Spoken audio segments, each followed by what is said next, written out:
So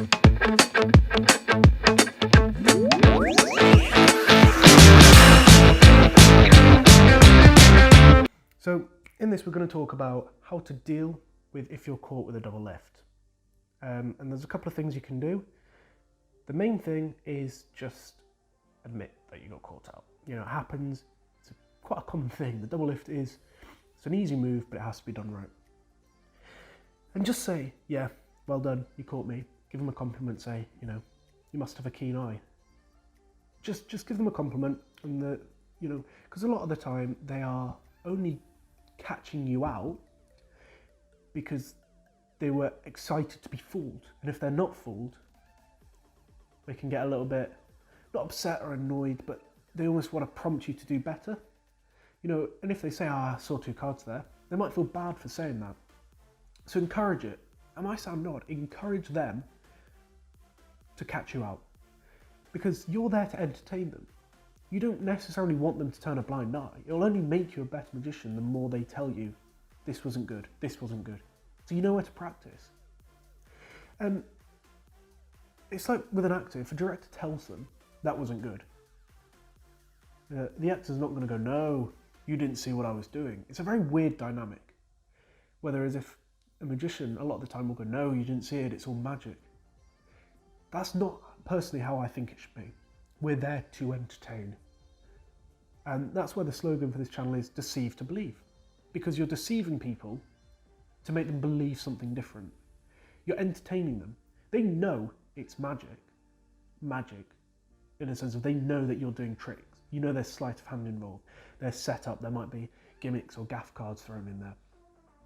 But you're doing all of this in front of them in the hopes that you deceive them so they believe something different.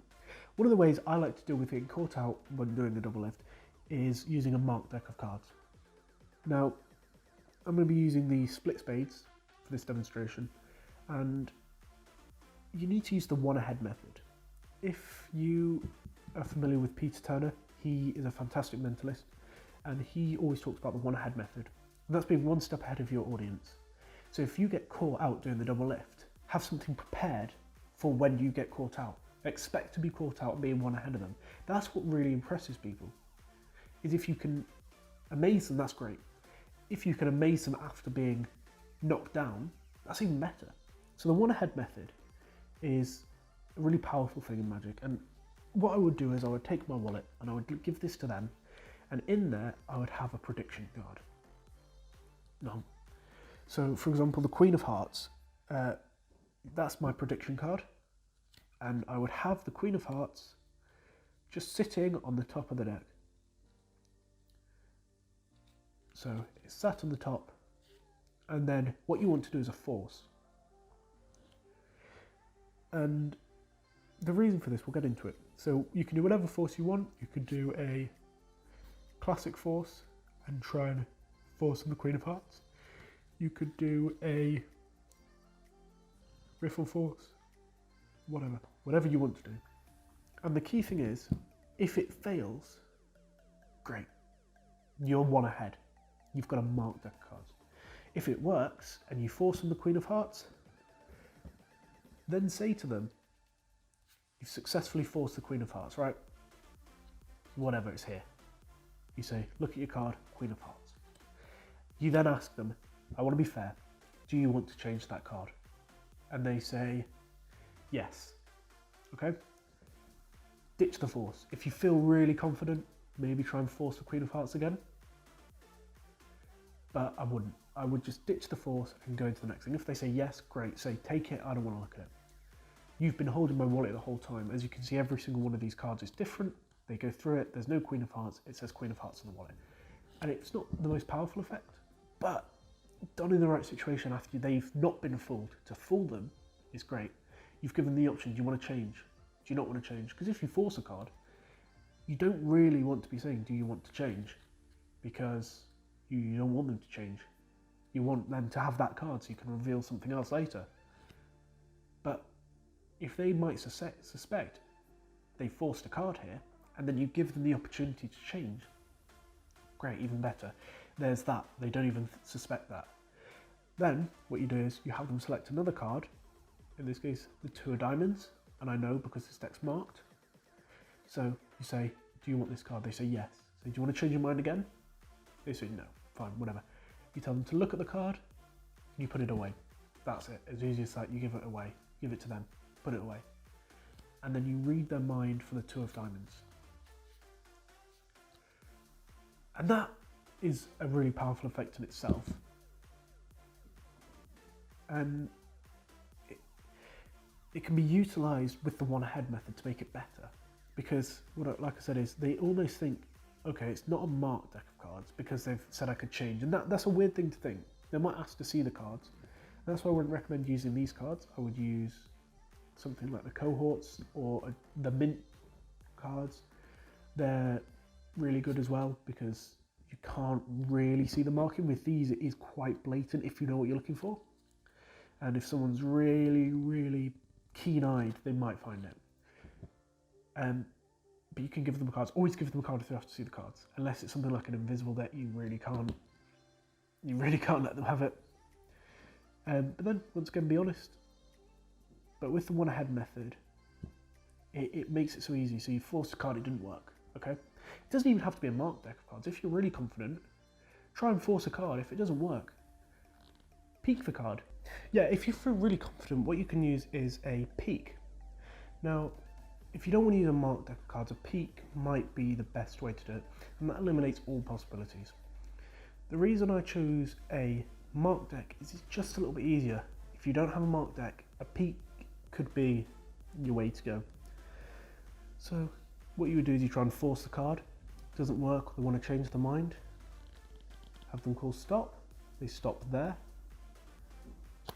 You let go of the cards and putting the cards down, putting them away or whatever, you know their cards, the Jack of Diamonds. Peeks are really powerful and it could be used, but what do you do if the force doesn't work? You've read their mind, but you gave them the wallet to hold on to. Either you take the wallet back, you say, great, I got you. And if they ask, oh, why do you give me the wallet? You say, I thought if that one didn't work, I had a backup plan. Or you could go into another effect. If they're really into it, go into another effect. Put away the cards now. You've done 2 card tricks to them. Go into something a little bit more personal. So I've given them the wallet specifically because if it either doesn't work or they want to go into another trick, I would go into Fraud by Peter Turner. Now there will be links for all of these things in the description because Fraud is a fantastic effect. If it's done correctly, it can be so, so powerful. Or, if they're not into it, just take the wallet back and say, I thought if I didn't fool you, I've got one backed up. And they say, oh, let me see it. Go into Fraud. I won't be revealing Fraud or talking anything about it because it is something you have to see your own.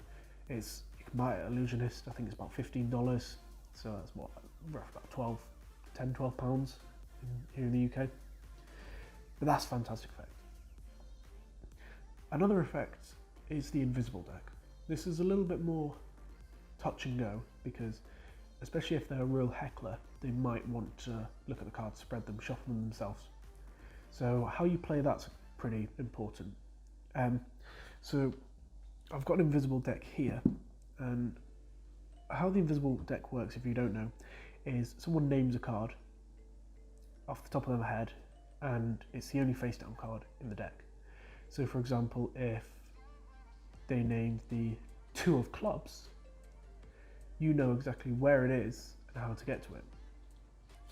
So for example, they said the 2 of clubs, you go through very, very slowly, ensure that all the cards are turned over, sorry, facing the right way apart from one card which is turned over, which is the 2 of clubs. That is so powerful in itself. It's a really, really powerful effect. If you don't know how that works, find out.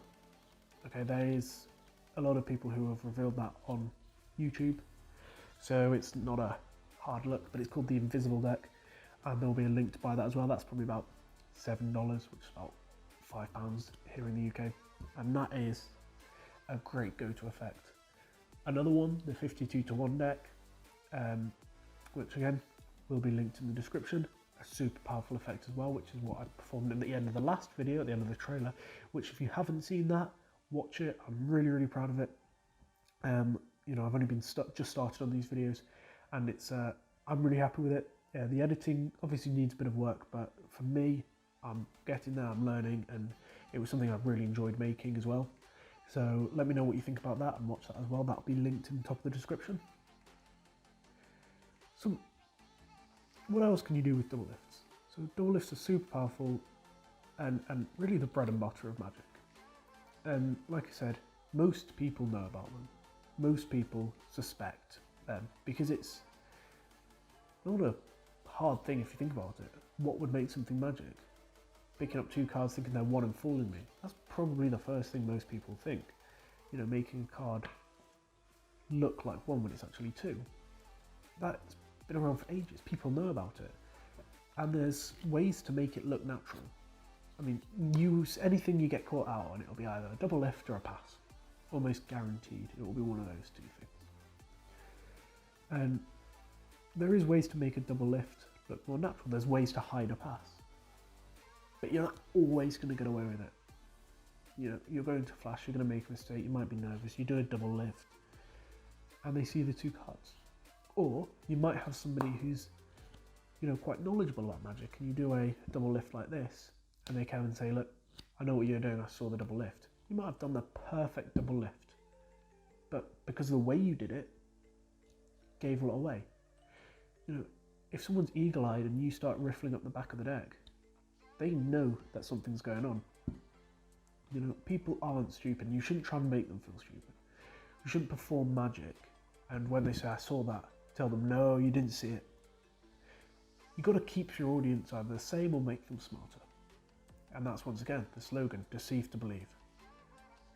You're making them believe something by deceiving them. But you're not there to nastily deceive them. You're there to entertain them.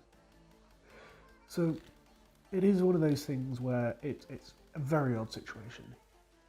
No other profession would you say, that was good, but I know how you did that. Like I said with an actor. It just comes down to how you play it. But as well, it comes down to things before that. There's ways you can set up your approach to people if you're there to fool them. They're going to be looking for stuff. If you're there to entertain them, they might sit back and enjoy it. So, you know, before you go out, I mean, the main thing is just practice as well. Another thing, which goes without saying, is practice. Practice, practice, practice. If you can make your double lift 99% of the time perfect, you might not have this problem. You know, if your double lift is as smooth as you can get it, you're not holding onto the cards, you're not gripping them tight, you're nice and relaxed, and you put it out there, how you would normally turn over a card, you turn it over, present the card, turn it over again. Nice and simple. They might not think anything about it. And most of the time, that isn't happening. But the small minority it does, carry something with you. You know, if you're already carrying too much, don't bring a marked deck. Just bring Fraud by Peter Turner. Or an invisible deck, if you don't want anything. I recommend a marked deck only because there's things you can do other effects with it. You don't want to be carrying too much. Maybe you carry on, you know, if mentalism is your thing. Fraud by Peter Turner, fantastic. A switch pad, billets, a Sven pad, anything like that. Any powerful effect that really doesn't involve a lot of sleight and is more about the build or the method. That great as well, because there's not much skill required for them. Obviously you need to practice, but there's not a lot of skill that could let you down. And if they're looking, they're going to be looking for skill. If ring magic is your thing, or coin magic, if you're not into mentalism, you know, take off a ring, do an effect with a ring, do an effect with something else, or something that I've done before and it actually works, is go into the haunted deck. The haunted deck is an effect where you move the cards and you shoot up the card, and they know for a fact what's going on. Most people know what's going on. You're using a gimmick that's very popular in Magic, but also, how else are you going to move a deck of cards? It's going to be the wind. You know, it's going to be string for that matter. I won't give the actual name and show you how it works, but they know this is there. And don't make them feel stupid. Say, I'm going to do this trick. And then maybe give them a wink. Or look at them and, nod on, say, you know what I'm doing, and I know that you know what I'm doing. But enjoy the magic, because these guys don't. And that's a beautiful thing in itself, because they're not going to say anything, because they're going to sit there and think, yeah, I'm the one who's got him out. I'm making them feel clever, and the other people there are just enjoying the effect. And that's a great way, because you don't want to separate people and make them feel bad. You want to sort of encourage them. But everyone's different, so some people might feel more impressed knowing it. Some people might feel more impressed just watching it. And that comes down to all magic, where you're caught out doing a pass, a double lift, a switch, folding of the cards, you've made a mistake, maybe even if they've got the method completely wrong and they haven't got a clue what they're doing, agree with them. Thanks for watching the video, guys. Let me know what you thought about it in the comment section below. I know it was quite a lot of information in this video. I wanted to get across something to help people either getting into magic or people who are in magic, and a lot of people might already know this, but maybe they got something else out of it, like a new effect or a new approach on things. And that's why I really want to start the channel. I want to grow my brand, but I also really want to help your magicians and people who are getting into magic, because I feel like there's two communities of magic. There's those who do stage and there's those who do close-up. And then you've got the older generation who like doing it differently, and I just really want to create, be part of the new generation who encourages those to learn magic.